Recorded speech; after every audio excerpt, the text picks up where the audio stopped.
Alright, so welcome guys to another audio talk. So the series where we do a longer form content for IEMs, headphones, earphones, talking about audio gear in general.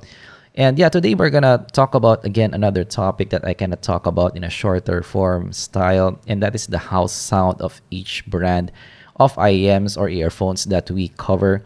So I have reviewed maybe a couple of hundred IEMs already, and yeah, I have a sort of grasp on each brand's house sound and what they are looking for their IEM. So some brands they play around once in a while, they try things here and there, but yeah, this is usually what I expect for the brands. So let's start with the most obvious one and the easiest one to talk about, and that is Moondrop.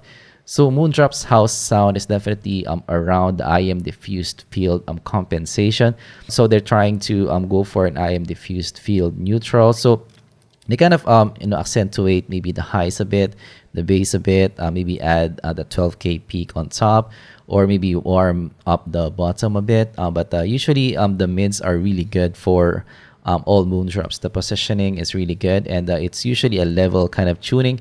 So I'm not sure why they are the only one who does the IEM diffused field compensation, but yeah, definitely really impressive on that. Especially even under $20 with the Moondrop spaceship, it's still around an IEM diffused field neutral kind of signature, and that is really impressive, especially for sub $20 So that's why Moondrops really provide really great value for the money.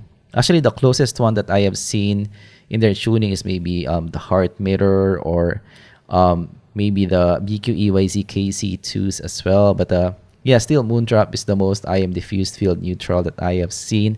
So the pros and cons there, definitely the pros. If you buy a Moondrop, you're gonna know that you're around the IEM diffused field compensation. So you will expect similar type of sound on the ear all the time, and that's definitely an advantage.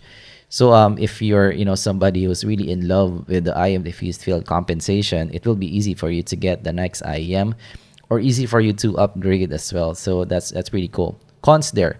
Cons, yeah, you're stuck with the IEM diffused field compensations. If you like to try out maybe the different signature, I'm sure they have a U type of shape still, but it's still very close to the IEM diffused field compensation.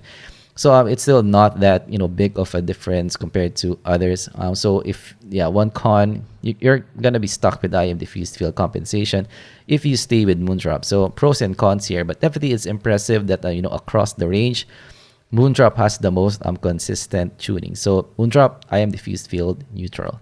Let's try KZs. So for KZs, of course they try out several things, but one thing is for sure, you're gonna have the 12K peak in KZs. So I have reviewed several KZs, and yeah, they usually have that peak on top.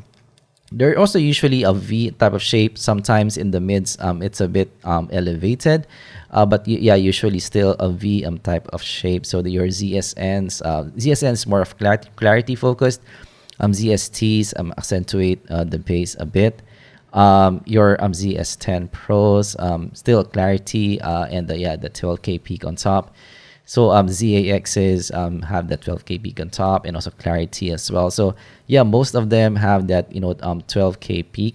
And KZs usually is aggressive type of listen, a more musical type of listen. So yeah, that's why KZs are one of the more popular ones, because in the sub $20 range, it's one of the few that will give you a different bigger difference compared to maybe your phone earphone, the free one that comes in your phone, because yeah, the clarity, the BA presentation, the detail retrieval in sub $20 range, in the 12K peak, it's something really different. But yeah, usually musical and 12K peak, that is what I am seeing with KZs. CCAs, it's gonna be quite easy, because the CCAs usually for me is a more relaxed version of your KZs. It's still a KZ type of sound, but slightly more relaxed, slightly less aggressive. So that's why for me, after reviewing several KZs and CCAs, frankly for me, usually in several price ranges, I kind of prefer the CCA version of the KZs usually, because yeah, I do like the more relaxed kind of presentation is gonna be versatile in using it for monitoring as well. It's not gonna be, you know, fatiguing to listen to for a long listening session. Like for example, the KZZSX versus the CCA C12. So I did prefer the C12 over the ZAX. So yeah, you know, CCA is a little bit more relaxed, but they still have that, you know, peak on top. But actually the peak on top for CCAs as well, it's not that accentuated. Your KZs will still be more accentuated on top. So TRNs. So for the TRNs, actually this is you know, something that I'm thinking about, like what is their house sound? So like for me, I think for TRNs, you know, it's a different approach for TRNs because I was able to talk to TRNs before. And actually from what I have seen in our conversation, they're more of like targeting a specific use case for a certain IEM. So that's why actually TRNs have, you know, different IEMs. They have something for monitoring. They have something for casual listening. They have something for a tight kind of listen. They have something for a fun kind of listen. They have something for a clean kind of listen. So they have, you know, different usages. They try out different things. So that's what I'm seeing for TRN. So they tune their stuff to be specific to a usage. But the pros there definitely is you get versatility in your brand. So you're getting maybe a monitor type of sound, a fun kind of sound. So yeah, with the TA1 as well, they accentuated a different part of the mix. So different tunings as well for TRNs. So yeah, versatility with the brand, that's really cool as well. So actually, yeah, if you're a TRN fan, you can, you know, get TRN for each type of use case. So you can get for monitoring, casual listening, etc. So yeah, you know, pros and cons here. Yeah, for me, I wasn't able to you know, really pin down the TRN sound. So yeah, you guys, maybe you know a thing or two of the TRN sound. Let me know down in the comments below. But yeah, for me, it's more of like that. It's more of, you know, targeting a specific usage for the IEM and then, you know, building an IEM around that specific use case. So the NiceHCKs, yeah, with the DB3, you know, I have reviewed several of them, NX7 Pros as well, and the X49s as well. So again, this is just a generalization, guys. But usually, from what I have seen, they're more of a, they have some warmth at the bottom and a pretty level top. And the top, you know, can change. But usually the bass is elevated, but actually not that much. So they have the warmth at the bottom, but, you know, not bassy pairs at all. So like for example, for the X49, you have, you know, that bass elevation, but it's a BA bass, so it's not that bassy to listen to. The DB3 has, you know, still substantial bass, but it's not, you know, overwhelming type of bass. The separation is still pretty good for the mids and the highs. So yeah, you know, usually something like that, you have that warmth at the bottom and a fairly level top. Yeah, more of something like that in terms of the overall tuning. They're not aggressive as well. They're more in the middle in the overall presentation, not overly aggressive presentation. It has that relaxed nature as well to the sound.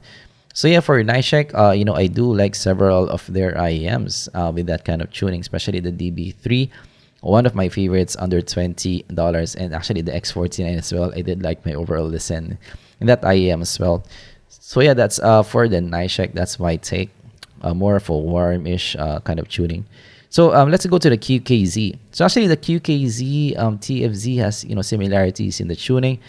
But yeah, the QKZ, you have the VK4, AK6, CK5. So actually, yeah, for QKZs, as I have seen, it's more of a V type of shape. Without you know, a 10K peak on top. So yeah, similar to the TFZ-ish, but yeah, the QKZ you know, kind of changes their bass response a bit. Some have, you know, really elevated basses. Some have more toned down basses, more balanced kind of bass. But yes, usually V type of shape, but without that 12K peak on top. So yeah, that's why you know, for QKZs, it's something that you can listen to for a long listening session. It's not that aggressive as well in the QKZ, so non-fatiguing kind of listen. You know, with the VK4, you can listen to it for long listening sessions. For, you know, treble sensitive crowd, QKZ is a nice you know, IEM to go to. Actually, for me, I wish for QKZ, you will, you know, create maybe a more than $20 IEM or maybe $30 IEM. I'm pretty excited to check that one out because your VK4 is really nice. But yeah, that's you know, usually what I am seeing from QKZ. For the blondes, usually usually you have the dynamic driver type of sound, and you have some bass accentuation in the mix with the BLON 03 and BLON 01 as well. The bass has that prominence in the mix, but yeah, not all are super bassy. Like maybe the BLON 05 is not super bassy, but it's just the mix. It's quite big in the mix, usually with blondes, especially with the BLON 03. So yeah, usually the bass goes front and center in the mix. So yeah, that's my take for the blondes. For the KBEARs, actually KBEARs are one of the more aggressive type of sounds on the ear. The KS2s, your KBEAR Lark, your KB04s.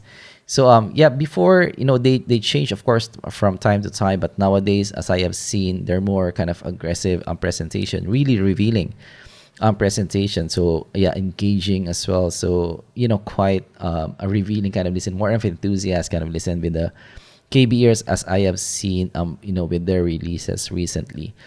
So yeah, for KBEAR, the tuning changes, but actually now they're kind of going to a groove similar to maybe the TRNs.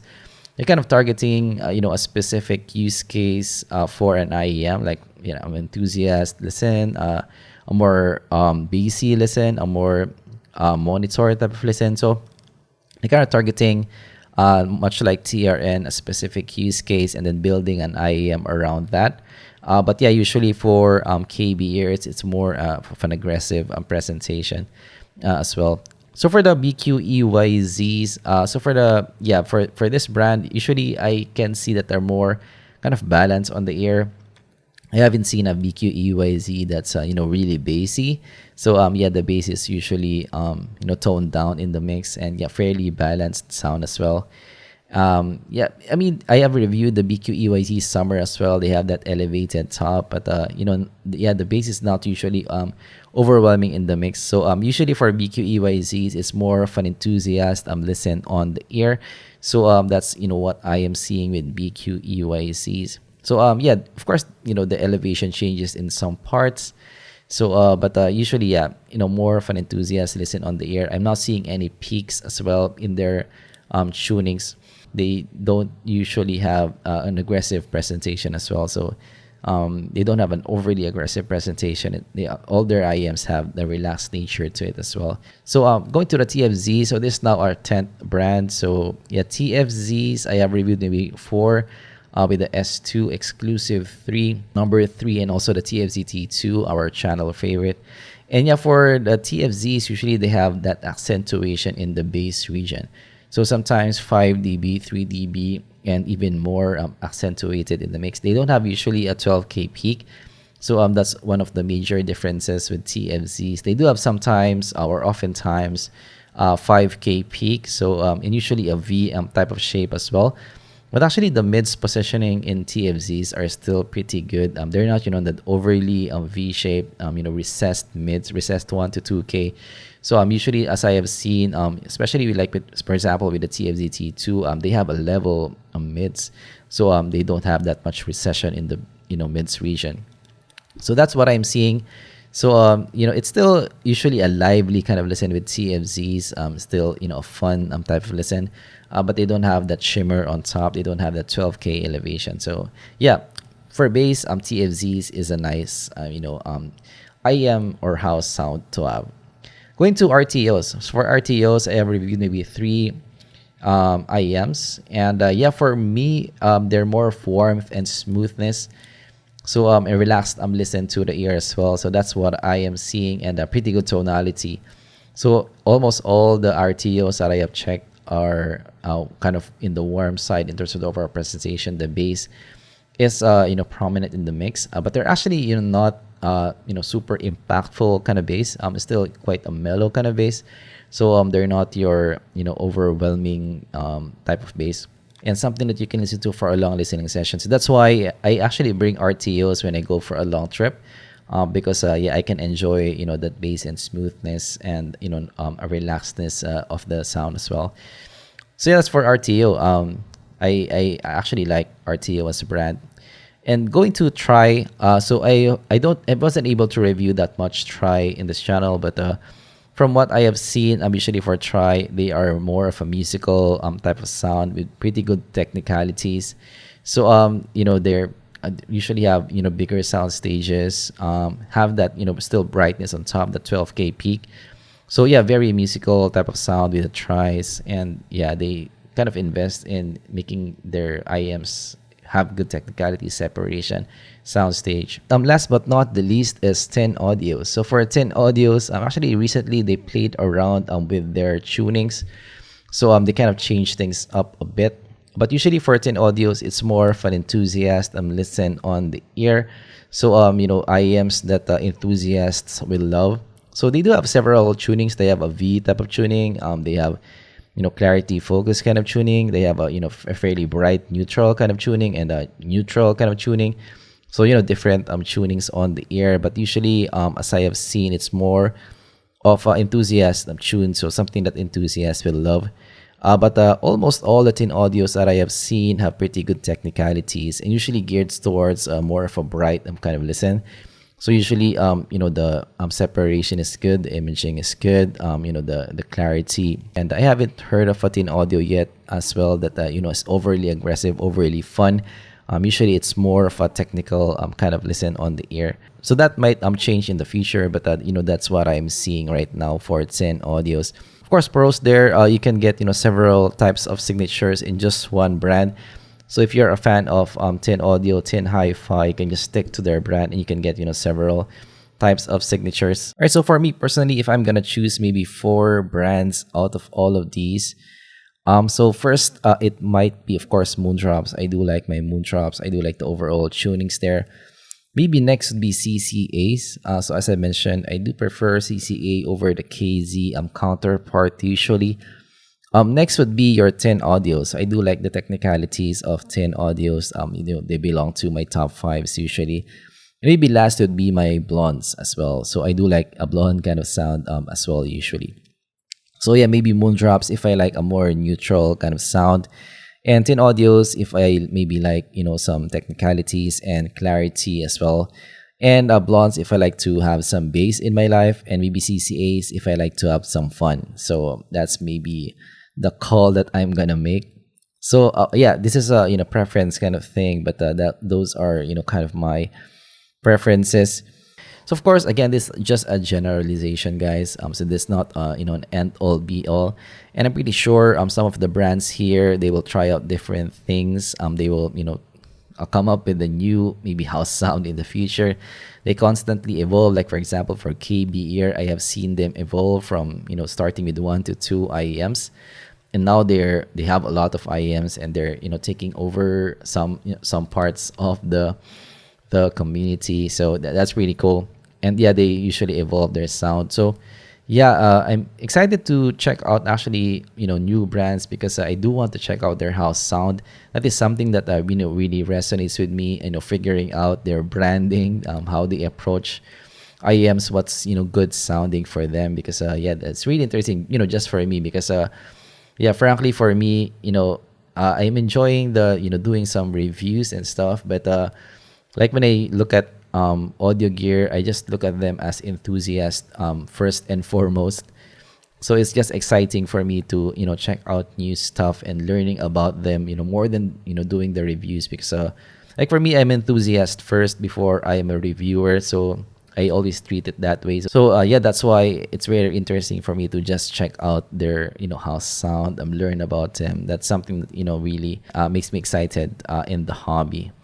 So yeah, that's our look with the house sound of each brand. If I missed some brands, maybe in the future I'm gonna do another one of this because yeah, the brands I have some brands here that I reviewed maybe 1 or 2 and I can't still figure out their house sound. So maybe I need more time to check those brands and maybe come up with a better analysis. But I'm gonna maybe have another one that I'm gonna expand this content in the future. But yeah, that's our video or podcast for today. Of course, hopefully you enjoyed this content, longer form content for you guys. We're now in 26 minutes, not so bad overall. So I was actually expecting it to be, longer compared to this. But yeah, if you enjoyed, leave a like and subscribe for more content like this in the future. And if you are in Spotify, make sure you follow in Spotify or in our podcast sites. So we are now available in several podcast sites, guys. So if you enjoy this content, of course subscribe. We're gonna have more content here.